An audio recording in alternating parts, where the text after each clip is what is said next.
नमस्कार बच्चों, इलेक्ट्रोस्टैटिक्स के आज के लेक्चर में मैं आपके साथ सबसे पहले डिस्कशन करने जा रहा हूं आवेश के गुण, प्रॉपर्टीज ऑफ चार्ज। तो बच्चों, आवेश के जो महत्वपूर्ण गुण हैं उसको अगर हम सभी देखें तो सबसे पहला और सबसे इम्पोर्टेंट गुण यह है कि आवेश द्रव्यमान के साथ रहता है।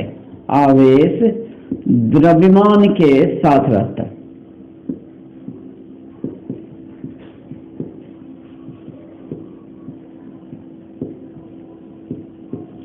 तो द्रव्यमान के साथ रहने का अर्थ क्या हुआ बच्चों? द्रव्यमान के साथ रहने का अर्थ यह हुआ कि जिस पार्टिकल को आवेश है निश्चित रूप से उसे द्रव्यमान भी होगा। यानी यदि एक पार्टिकल का रेस्ट मास 0 है तो उसे आवेश नहीं होगा, और रेस्ट मास 0 नहीं है तो उसे आवेश प्राप्त होगा। अब सवाल है कि ऐसा क्यों होता है?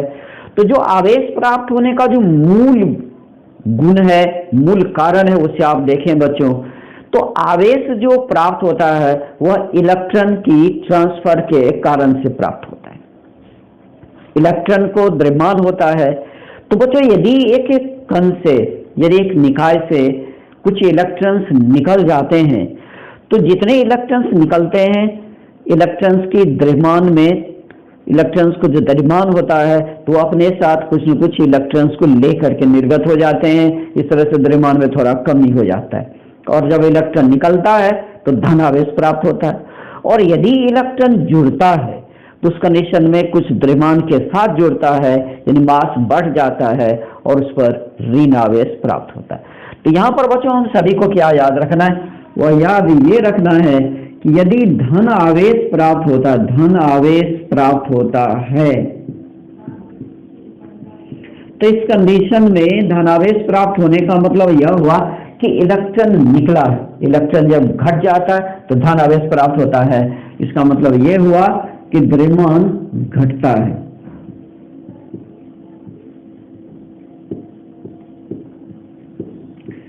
तो बच्चों, यदि धन आवेश मिलेगा तो द्रव्यमान घट जाता है, और यदि एक को ऋण आवेश मिलता है बच्चों, ऋण आवेश, तो ऋण आवेश प्राप्त होने पर द्रव्यमान बढ़ता है, क्योंकि इलेक्ट्रॉन बढ़ने से ऐसा होता है, द्रव्यमान बढ़ता है। और यदि आपसे कोई यह कह रहा है कि एक पार्टिकल जो वह आवेशित हो रहा है, आवेशित हो रहा है, अगर आपसे सिर्फ यह कहा गया कि आवेशित हो रहा है, यानी एक वस्तु, एक निकाय आवेशित होता है, तो आवेशित होने में दो बात हो सकता है, या तो धन आ सकता है या तो ऋण हो सकता है। इसका मतलब द्रव्यमान बढ़ सकता है या घट सकता है। तो यदि आपसे कोई कहता है कि पार्टिकल आवेशित हो जाता है तो मेरा जवाब होगा कि द्रव्यमान बढ़ सकता है या घट सकता है।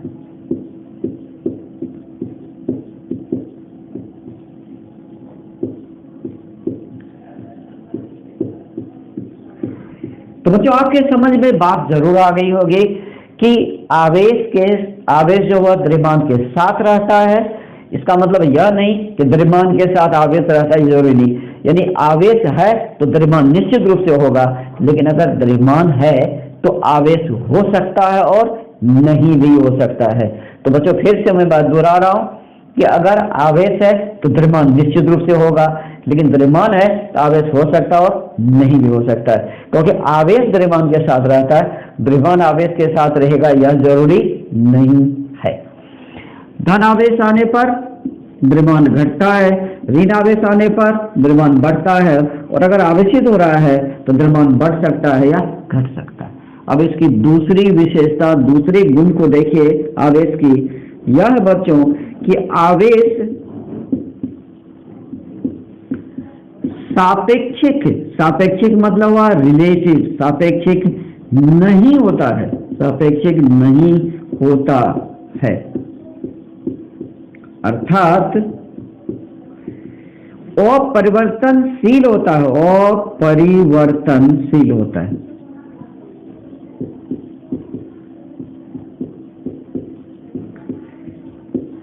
तो बच्चों, ये जो मैं आपको बता रहा हूं कि आवेश सापेक्षिक नहीं होता, अर्थात परिवर्तनशील नहीं होता है, अपरिवर्तनशील होता है, इसका मीनिंग क्या हुआ? इसके कहने का अर्थ ये है कि अगर एक पार्टिकल या एक निकाय का आवेश आप देखोगे तो चाहे आप विराम के स्थिति से देखो या गतिशील अवस्था में देखोगे, उसकी चार्ज बिल्कुल बराबर आता है।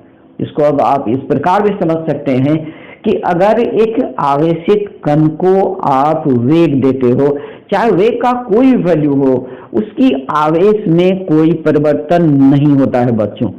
तो वेग देने से आवेश में कोई परिवर्तन नहीं होता है, लेकिन द्रव्यमान परिवर्तित होता है। तो चूंकि वेग के साथ नहीं बदलता है, इसलिए बोलते हैं यह अपरिवर्तनशील है। और यह चूंकि निर्देश फ्रेम पर निर्भर नहीं करता, इसलिए बोलते हैं सापेक्षिक नहीं होता है। अब अगर हम यह कहें, अगर आप कहते हो कि माना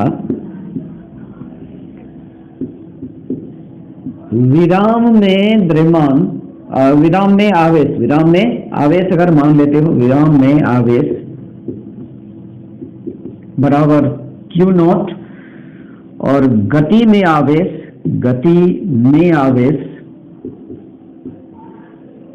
इसे अगर आप Q मान लेते हो बच्चों, तो ये जो Q है और ये जो Q नॉट है, ये दोनों बिल्कुल बराबर होता है, यानी गति देने से आवेश में कोई परिवर्तन नहीं होता है, इसलिए बोलते हैं अपरिवर्तनशील होता है। अब आइए बच्चों, जबकि आप यह जानते हो, आपको ये पता है, जबकि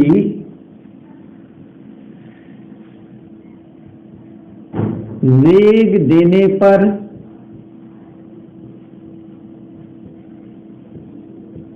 द्रव्यमान बदलता है, तो हम सभी पढ़ते हैं कि यदि विराम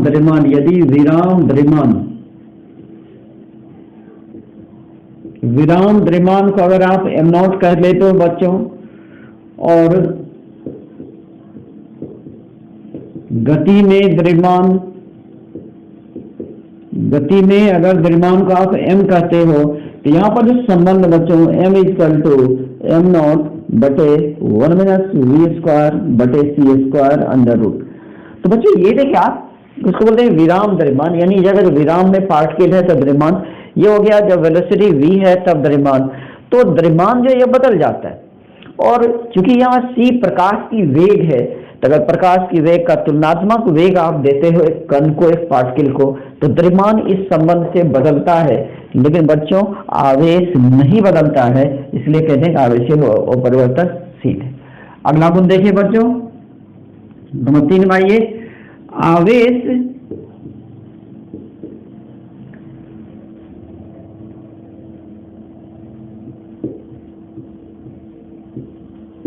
योजिता का पालन करता है। तो योजिता मतलब होता है जोड़, यानी आवेश को हम सभी बीजगणित नियम के अनुसार से जोड़ते हैं, क्योंकि यह एक अदिश राशि है बच्चों।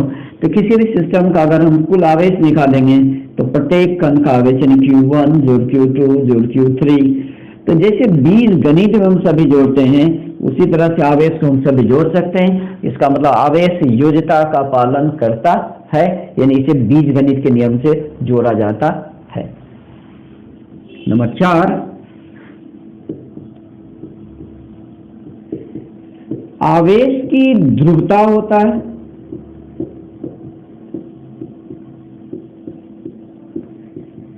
आवेश जो बच्चों है ये दो प्रकृति के होते हैं, एक धन आवेश एक ऋण आवेश, यानी धन आवेश का ध्रुव और ऋण आवेश का ध्रुव, यानी आवेश की ध्रुवता होता है, यानी पोलरिटी होता है। आवेश का जो होता है वो पोलरिटी होता है, और ध्रुवता कारण से ही आवेश दो प्रकृति के होते हैं। नंबर 5,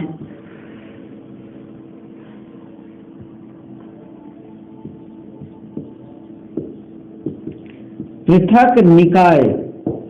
पृथक निकाय अंग्रेजी में इसको बोलते हैं आइसोलेटेड सिस्टम। आइसोलेटेड सिस्टम का कुल आवेश संरक्षित रहता है, कुल आवेश संरक्षित रहता है।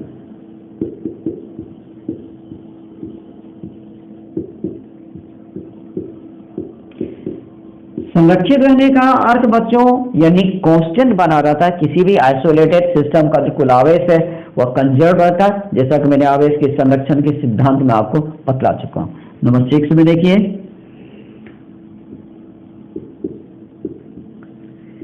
आवेश क्वांटीकृत होता है, क्वांटीकृत होता है। और मैंने आपको क्वांटीकृत का अर्थ समझाया था कि किसी भी निकाय का जो कुल आवेश होता है Q, यह n इंटू ई के बराबर होता है, चल प्लस में हो या माइनस में, यानी वह आवेश का जो क्वांटम है E, आवेश का क्वांटम जो 1.602 इंटू 10⁻⁻19 कूलम के बराबर होता है। तो आवेश के क्वांटम का यह पूर्ण गुणक होता है, इसको बोलते हैं क्वांटीकृत होना, यानी आवेश जो है वह क्वांटीकृत होता है। और भी गुण है, उन्हें बताने के लिए बोर्ड तो जरूर निश्चित रूप से साफ होना चाहिए। तो मैं जल्द ही फिर आपसे जुड़ता हूं।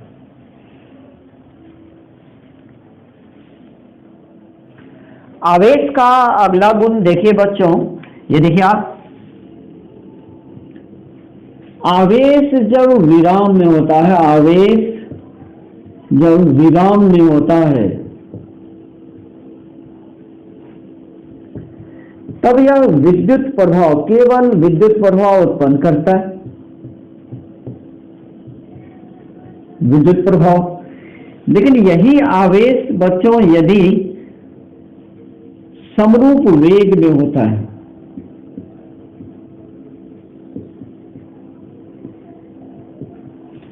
तब विद्युत प्रभाव प्लस चुंबकीय प्रभाव आ जाता है, प्लस चुंबकीय प्रभाव आ जाता है। यानी आवेश अगर समरूप वेग में है तो विद्युत प्रभाव के साथ साथ चुंबकीय प्रभाव भी। और अगला देखिए, यदि आवेश त्वरण में आ जाता है, त्वरण यानी एक्सीलरेशन में, तब यह विद्युत प्रभाव प्लस चुंबकीय प्रभाव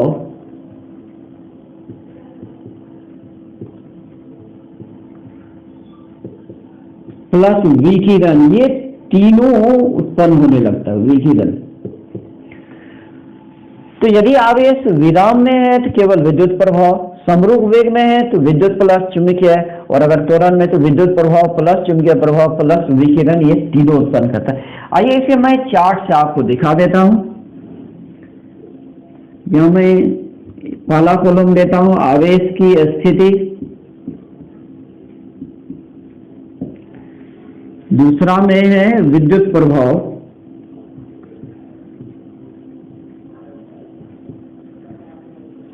तीसरा कॉलम में है चुंबकीय प्रभाव,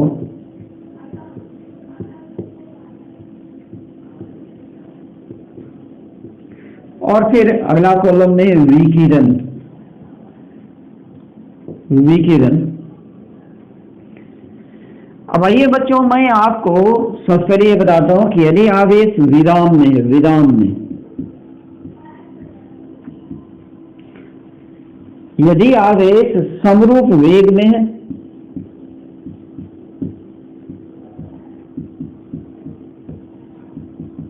और यदि आवेश त्वरण में है, यदि आवेश त्वरण में है। अब देखिए यहां पर क्या होता है, यदि बच्चों आवेश विराम में, आवेश विराम में, तो केवल विद्युत प्रभाव होगा, चुंबकीय प्रभाव नहीं होगा, विकिरण भी नहीं होगा।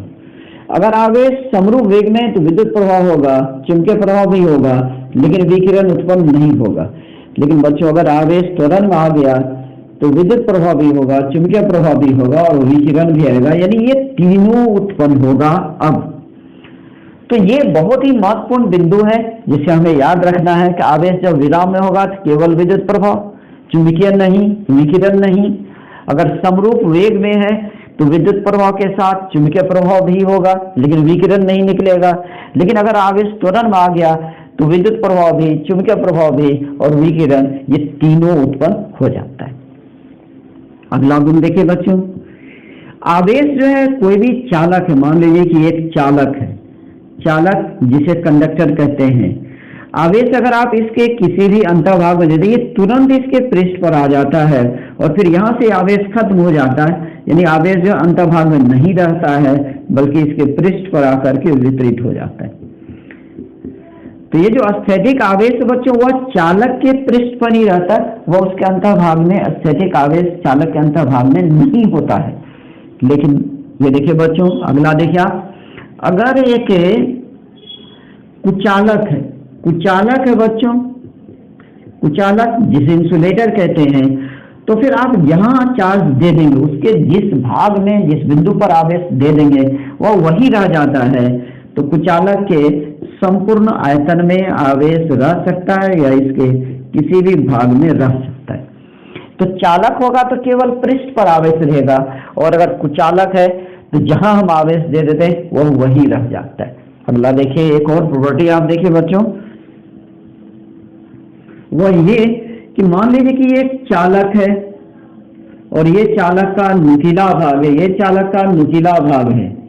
तो बच्चों चालक का जो नुकीला भाग होता है, पॉइंटेड पोर्शन होता है, वहां पर आवेश घनत्व, पृष्ठीय आवेश घनत्व सबसे ज्यादा होता है, सबसे अधिक होता है। यानी ये जो नुकीला भाग है यहाँ पर आवेश का घनत्व सबसे ज्यादा पाया जाता है और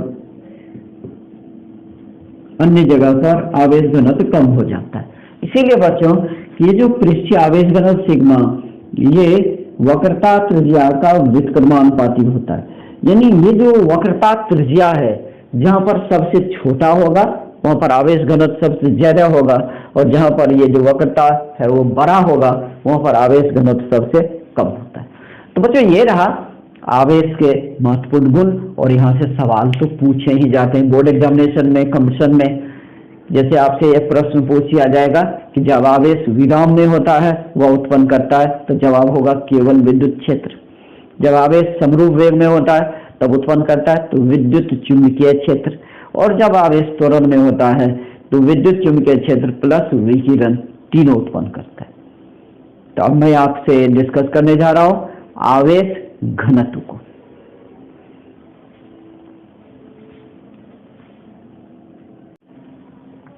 बच्चों अब मैं आपको बतलाने जा रहा हूं आवेश घनत्व, जिसको कि चार्ज डेंसिटी कहते हैं।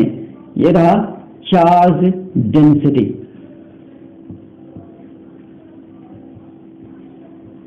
इसे बोलते हैं आवेश घनत्व।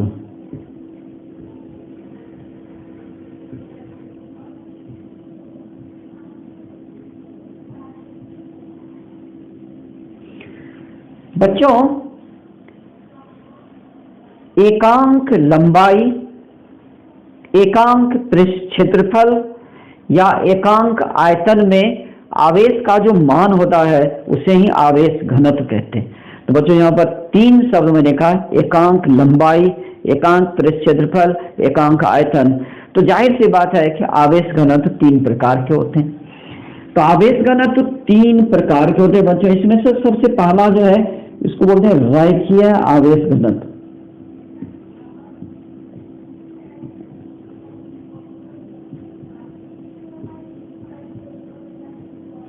यानी लीनियर चार्ज डेंसिटी।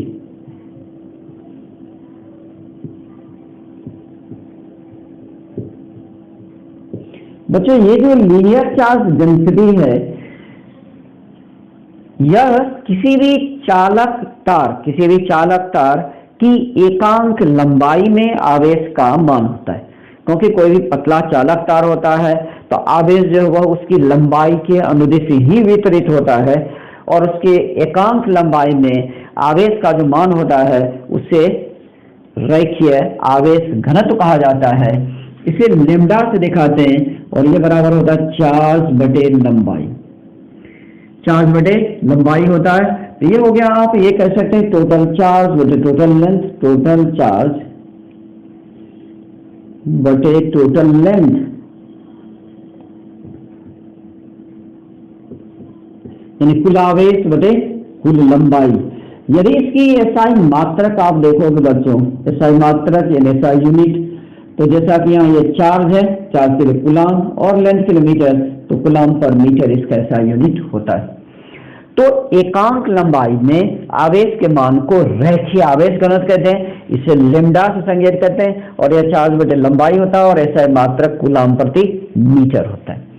अब बच्चों दूसरा जो है वो है आपका पृष्ठीय आवेश घनत्व। पृष्ठीय आवेश घनत्व, पृष्ठीय आवेश घनत्व, surface charge density, surface charge density कहते हैं इसे। तो बच्चों ये जो सरफेस चार्ज डेंसिटी है इसे दिखलाया जाता है सिग्मा से।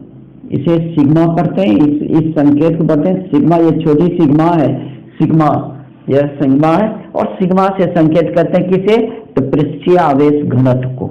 और यह क्या होता है बच्चों, तो कोई भी जो चालक प्लेट होता है या कोई भी जो धातु प्लेट होता है उसके एकांक पृष्ठ क्षेत्रफल पर आवेश का जो मान होता है उसे पृष्ठीय आवेश घनत्व कहते हैं। तो जाहिर सी बात है सिग्मा बराबर क्या होगा, टोटल चार्ज बटे एरिया।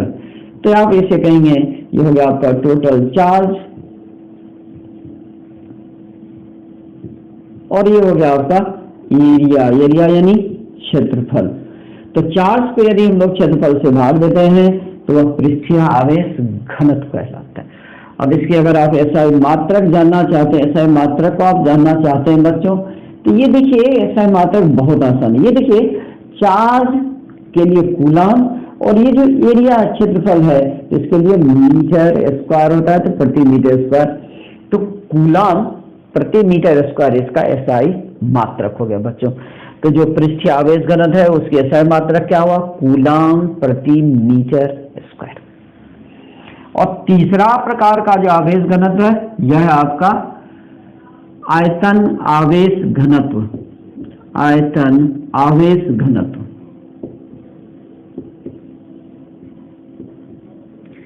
ये जो आयतन आवेश घनत्व है इसको इंग्लिश में हम लोग बोलते हैं volume charge density. Volume charge density कहते हैं। और बच्चों इसे वॉल्यूम चार्ज डेंसिटी को रो से दिखाते हैं, इसको रो पढ़ते हैं बच्चों। ये रो हो गया, इसको रो कहते हैं, ROW रो। और यह जो होता है बच्चों ये एकांक आयतन में आवेश का मान होता है। आयतन को V से दिखाते हैं, Q से चार्ज, V से आयतन। तो आप यहाँ पे ये कह सकते हैं कि टोटल चार्ज बटे वॉल्यूम।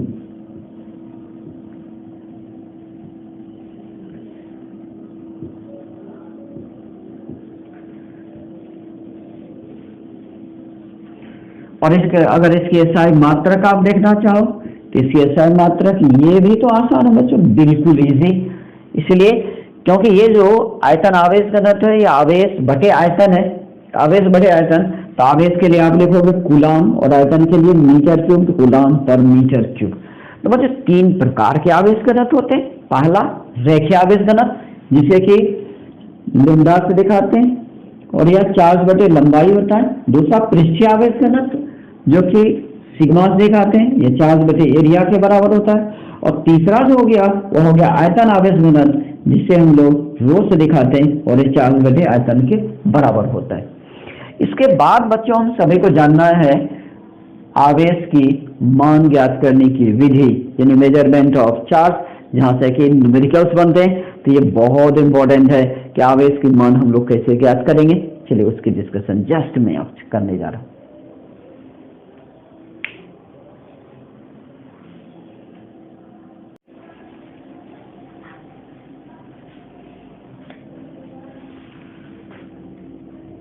आवेश की माप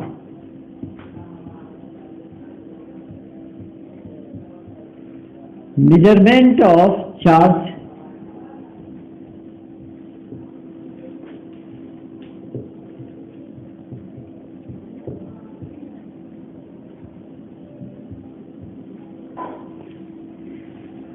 बच्चों यहां पर मैं आपको 7 कंडीशंस बताएंगे, 7 कंडीशंस बताएंगे जिनमें कि आवेश का मान आप आसानी से ज्ञात कर सकते हो।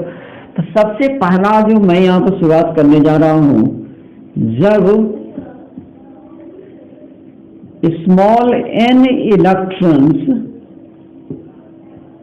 निर्गत होता है,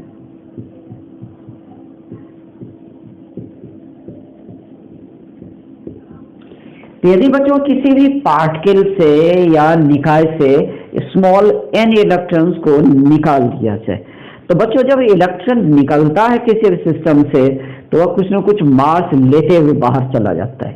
इस कारण से इलेक्ट्रॉन निकलने पर मास में थोड़ा कमी आ जाता है और फिर उस पर आ जाता है पॉजिटिव चार्ज, क्योंकि इलेक्ट्रॉन की संख्या घटने पर पॉजिटिव चार्ज प्राप्त होता है।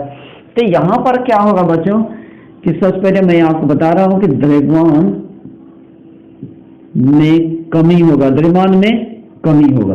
तो द्रव्यमान में जो कमी होगा बच्चों उससे कैसे निकालेंगे, ये रहा डेल्टा एम। तो चूंकि एन इलेक्ट्रॉन निकला, कितने इलेक्ट्रॉन निकला, एन इलेक्ट्रॉन निकल गया, इसलिए एन टाइम्स ये इलेक्ट्रॉन की मास से गुना कर देंगे।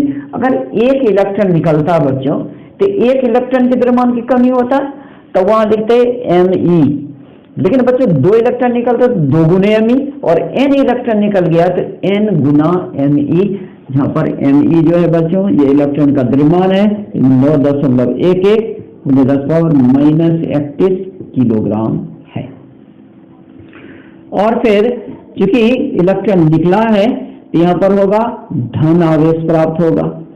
धन आवेश क्या मिलेगा, धन आवेश मिलेगा यानी पॉजिटिव चार्ज, तो चार्ज मिलेगा Q, यह हो जाएगा प्लस N इंटू ई, जहाँ पर N जितने इलेक्ट्रॉन निकला उसकी संख्या है और E का मान इलेक्ट्रॉन ये आवेश का क्वांटम यानी 1.6 × 10⁻⁻19 कूलम होता है। अब दूसरा देखिए बच्चों, दूसरा यहाँ मैंने कहा कि जब N इलेक्ट्रॉन निर्गत होता है, तो मैं यहाँ पे कह रहा हूँ कि जब N इलेक्ट्रॉन्स जुड़ता है, यानी इलेक्ट्रॉन जब जुड़ता है बच्चों तो इलेक्ट्रॉन की संख्या बढ़ गया, और इलेक्ट्रॉन जो जुड़ता है किसी सिस्टम से तो इलेक्ट्रॉन कुछ न कुछ मास लेकर के जुड़ता है, कुछ न कुछ मास लेते हुए वो जुड़ जाता है। तो जाहिर है कि यहाँ हो जाएगा द्रव्यमान में वृद्धि, यहाँ होगा द्रव्यमान में वृद्धि, द्रव्यमान में वृद्धि। अब द्रव्यमान कितना बढ़ेगा डेल्टा एम का मान, तो जाहिर है कि एन इलेक्ट्रॉन जुड़ा है तो एन इंटू एम ई। अब एम ई बराबर आप जान चुके हो। और फिर यहां पर मिलेगा ऋण आवेश, ऋण आवेश मिलेगा क्योंकि इलेक्ट्रॉन बढ़ गया है तो ऋण आवेश।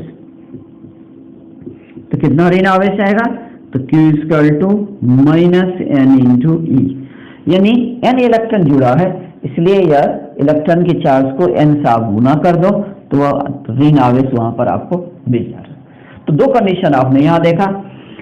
अब यहाँ पर कुछ सवाल हो जाए तो बेहतर होगा। जैसे यहाँ पर मैं आपके सामने एक सवाल रख रहा हूं, एक वस्तु से कितने इलेक्ट्रॉन्स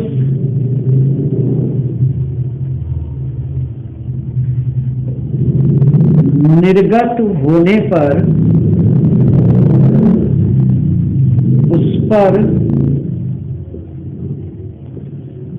1 कूलम का आवेश प्राप्त होगा।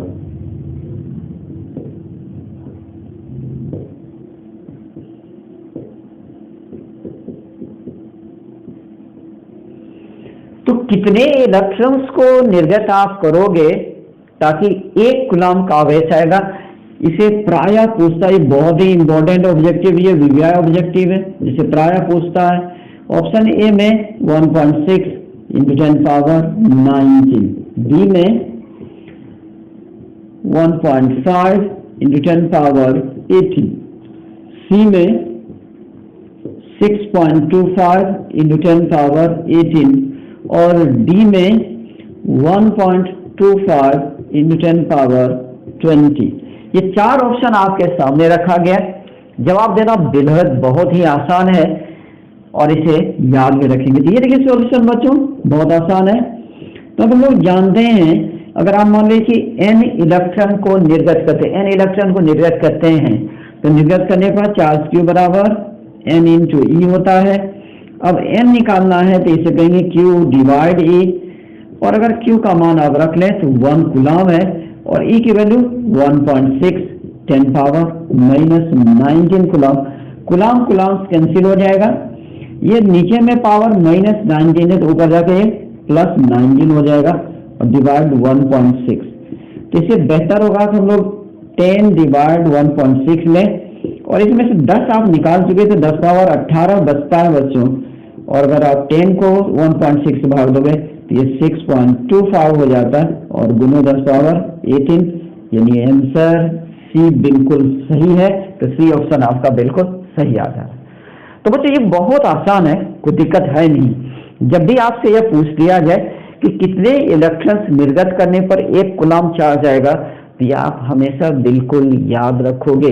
जिह्वा पर ही ये जवाब होना चाहिए, 6.25 10 पावर 18। बच्चों चार्ज याद करने के और भी विधि हैं, मैं उसका भी डिस्कशन आपके साथ करता हूं।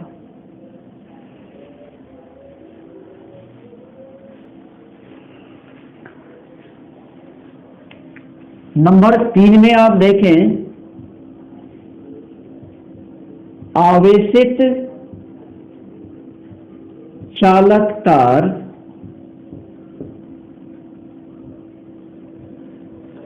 की लंबाई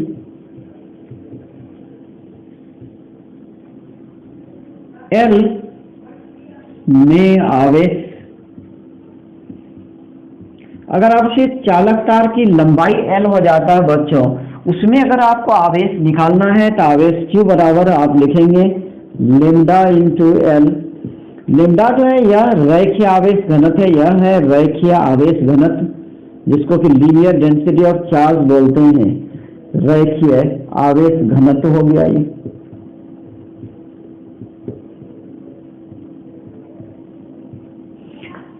अगला नंबर देखिए, एक चालक प्लेट का पृष्ठ क्षेत्रफल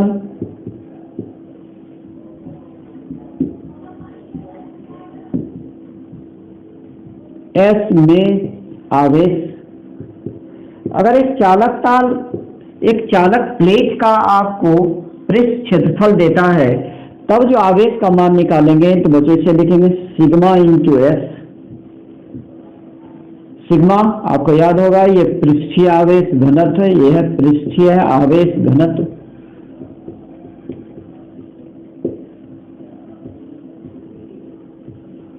और फिर नंबर 5 में आप देखें,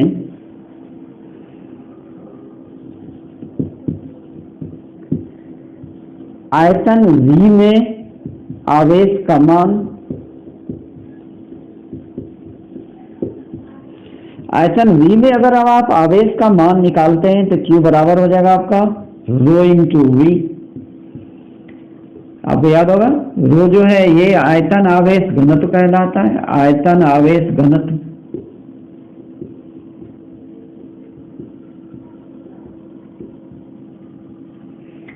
और फिर आगे अब आप देखिए, ये बहुत ही महत्वपूर्ण, जो केमिस्ट्री में आप मोल कॉन्सेप्ट पढ़ते हो वहां से रिलेटेड है।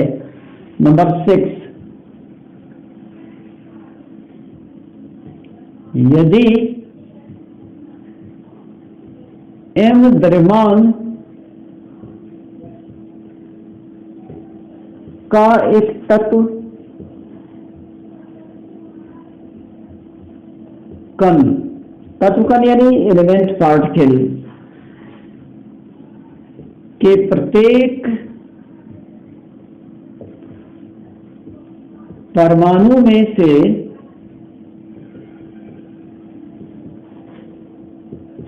XX इलेक्ट्रॉन्स को निकाला जाता है,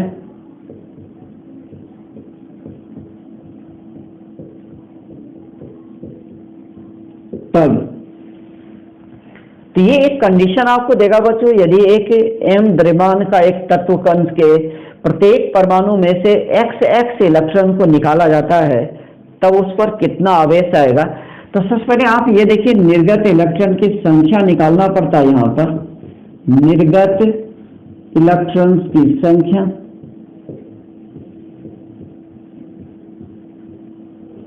तो निर्गत इलेक्ट्रॉन की संख्या जो है बच्चों, इसे कैसे निकालेंगे। तो सबसे पहले ये द्रव्यमान को आप परमाणु भार से आप ज्ञात भाग दे दो। ये था द्रव्यमान, तत्व के कण का द्रव्यमान, और इसे परमाणु भार से आपने भाग दिया एटॉमिक मास से, एटॉमिक वेट से, तो ये हो जाएगा नंबर ऑफ मोल। और एक मोल में कितने परमाणु होते हैं, तो वह 1 8 2 नंबर के बराबर होता है। आप n से मल्टीप्लाई कर दीजिए और फिर ये हो गया कुल परमाणु की संख्या, और सब में से x इलेक्ट्रॉन निकाला जा रहा है, तो x से आप गुना कर दीजिए, तो ये हो गया n यानी इलेक्ट्रॉन की संख्या। तो चार्ल्स क्यू बराबर आप तो जानते हैं ना कि n इंटू ई होता है, यानी ये हो जाएगा n divide a into n into x into e, ये आपको चार्ज निकल जाएगा। लेकिन बच्चों अगर यह पूछा जाए आपसे, यह कहा जाए कि यदि एक m द्रव्यमान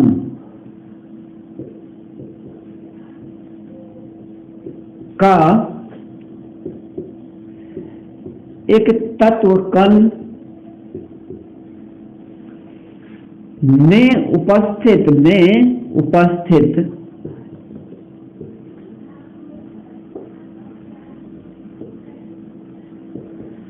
कुल इलेक्ट्रॉन्स में से x प्रतिशत को निकाला जाता है,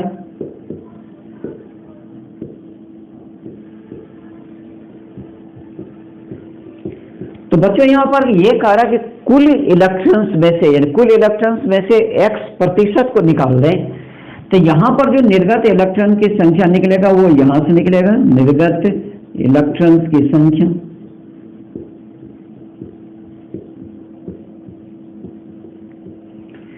सबसे पहले आप क्या करो, द्रव्यमान को परमाणु भार से भाग दो, तो ये हो गया मोल की संख्या, ये मोल की संख्या, और इस मोल की संख्या को आप एवोगाड्रो नंबर n से आप गुना कर देते हो, तब हो गया कुल परमाणु की संख्या। और एक परमाणु में जितने इलेक्ट्रॉन्स होते हैं बच्चों, उसे कहा जाता है परमाणु संख्या, यानी आप Z से गुना कर दो और फिर इसका x प्रतिशत, तो x बटे 100 आपको करना पड़ता है, x बटे 100 आप करोगे, तो ये हो गया निर्गत इलेक्ट्रॉन की संख्या। और फिर चार्ज की बराबर तो आप जानते हैं n इंटू ई, तो ये लिखाएगा m divide a into n into z x by 100, और फिर यहाँ पर इलेक्ट्रॉन की चार्ज से गुना कर देता हूँ। चलिए मैं आपको यहाँ पर लिख देता हूँ ये z क्या है, तो बच्चे यहाँ पर z जो है ये परमाणु संख्या।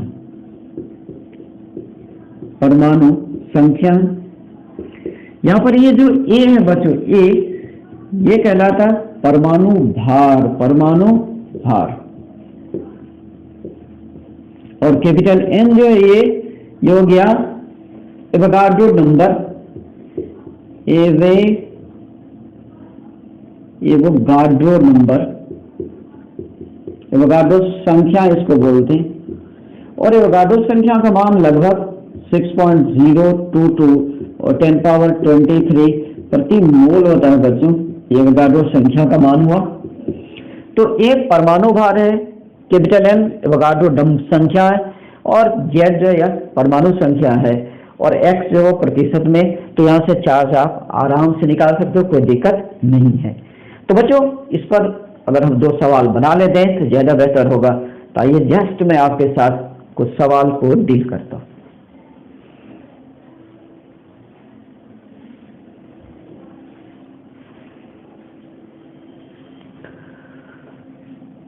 बच्चों एक और कंडीशन हम सभी देख ही नहीं तो बेहतर होगा, और ये नंबर 8 में है कि जब द्रव्यमान m का एक यौगिक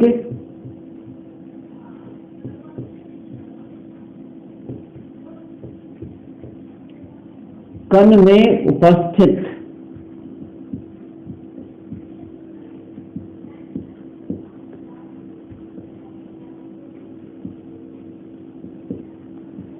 कुल इलेक्ट्रॉन्स में से x प्रतिशत को निर्गत किया जाता है,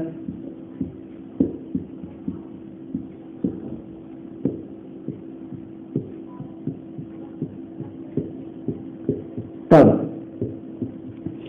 तो बच्चों इस कंडीशन में जो निर्गत इलेक्ट्रॉन्स की संख्या होगा, ये देखिए आप कैसे निकालेंगे इसे मैं समझाता हूं। निर्गत इलेक्ट्रॉन्स की संख्या,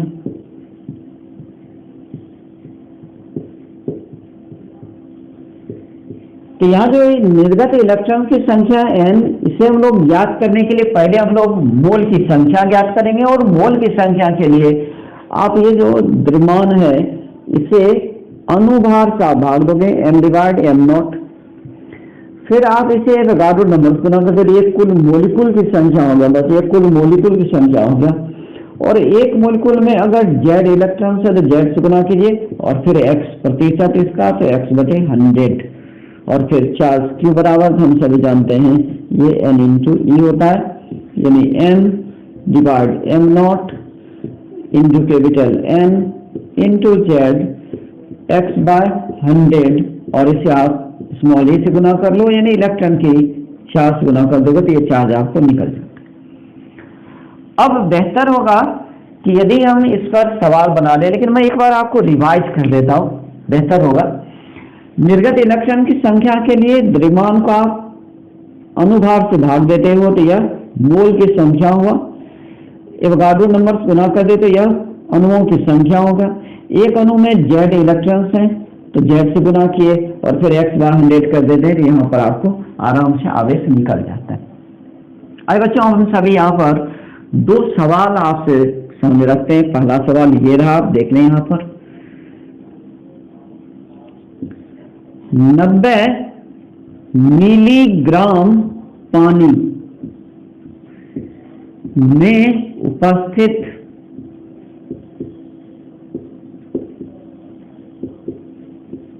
कुल इलेक्ट्रॉन्स में से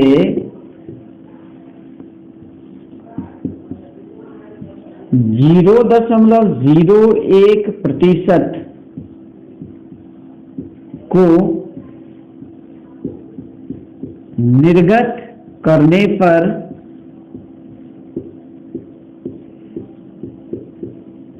प्राप्त आवेश का मान ज्ञात करें। प्राप्त आवेश का मान ज्ञात करें।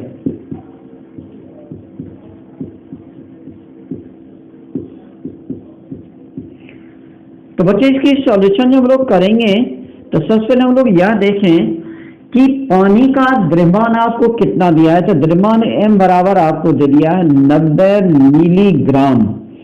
तो मिली में है तो इसे 90 और मिली का मान 10⁻³ होता है, तो 10⁻³ ग्राम आप लिख लेते हो।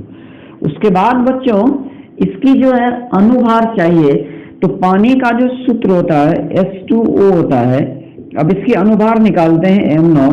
कैसे निकालेंगे? तो यहाँ पर हाइड्रोजन के 2 परमाणु हैं तो 2, और हाइड्रोजन के एक परमाणु का जो द्रव्यमान होता है वह होता है 1, तो 2 × 1 प्लस ऑक्सीजन का 1 है, और ऑक्सीजन का जो भार परमाणु भार होता है वो तो 16, तो 16 जोड़ 2 यानी हो गया ये 18 ग्राम प्रति मोल आपका निकल गया। फिर से आप देखें H2O है तो हाइड्रोजन का 2 परमाणु है तो 2 गुने, और एक परमाणु का परमाणु भार 1, और ऑक्सीजन का जो ये है 1 है और ये 16 होता है तो जोड़ 1 कर दिए, 1 × 16 हो गया, और 18 ग्राम प्रति मोल निकल गया। अब आपको निकाल लेना इसी के आधार पर Z, यानी एक मोलिकुल में कितने इलेक्ट्रॉन्स होगा। तो बच्चों हाइड्रोजन का यहाँ पर 2 परमाणु है, 2 एटम है, और हाइड्रोजन के एक एटम में 1 इलेक्ट्रॉन होता है, ये हो जाएगा 2 × 1, और ये ऑक्सीजन का 1 परमाणु है तो ऑक्सीजन के एक एटम में 1 परमाणु में 8 इलेक्ट्रॉन्स होते हैं, तो +8 करते हो तो ये Z बराबर हो गया 10। तो Z का मान हो गया 10, m0 हो गया आपको 16। अब आप ये x का मान देखें तो यहाँ पर देखेंगे कि x बराबर आपको दिया 0.01% आपको दे दिया है। तो सबसे पहले आप निकालिए निर्गत इलेक्ट्रॉन की संख्या। तो अगर आप लिखते हो तो निर्गत इलेक्ट्रॉन्स की संख्या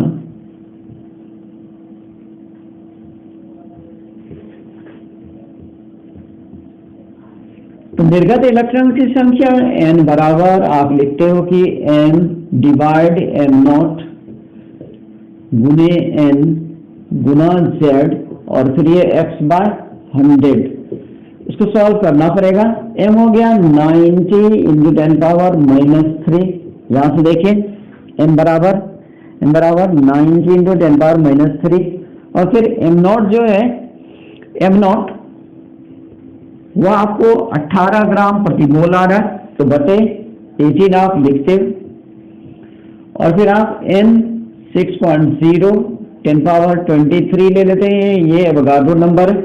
z का मान 10 है और फिर x जो है ये 0.01 और बटे 100। ये देखिए 18 से इसको काटिए, ये 5 10⁻³ ये हो गया 6 10⁻23, ये हो गया आपका 10, और ये देखिए आप 1/100 100 तो 10⁻⁻4 ये आपका हो जाएगा। अब देखिए 6 × 5 ये हो गया 30, और ये देखिए 10⁻³ प्लस 23 -4 तो ये हो जाएगा आपका 30 × 10⁻16, 30 × 10⁻16 आ रहा है। ये n की संख्या है, तो देयरफॉर चार्ज q बराबर हम लोग पढ़ रहे हैं, ये n × e होता है, 30 × 10⁻A हो गया 16, और फिर ये e का मान 1.6 × 10⁻−19 कूलम। अगर आप ये डेसिमल हटा लेते हो तो 0 हट जाएगा और ये हो जाएगा 48 और इंटू 10⁻16 -90 तो -3 कूलम, तो इसका आंसर हो जाएगा 0.048 कूलम आपको चार्ज मिल रहा है। तो इस तरह से सवाल आसानी से बना जाता है, बहुत आसानी से आप बना सकते हो। और भी सवाल हैं, तो वीडियो चूंकि ज़्यादा लंबा ना हो जाए इसलिए मैं आज को यहीं पर एंड करता हूँ। मैं फिर अगले दिन आपके साथ मुलाकात करूंगा न्यूमेरिकल के साथ, इंपॉर्टेंट न्यूमेरिकल के साथ, इंपॉर्टेंट ऑब्जेक्टिव के साथ मैं आपसे मुलाकात करूंगा, जो मैंने चैप्टर खत्म किया आज, यानी आवेश एवं आवेश घनत्व से। और फिर उसके बाद मैं आ जाऊंगा विद्युतस्थैतिक बल एवं कूलम के नियम में। तो आज के लिए बस इतना ही। थैंक यू, धन्यवाद, बाय।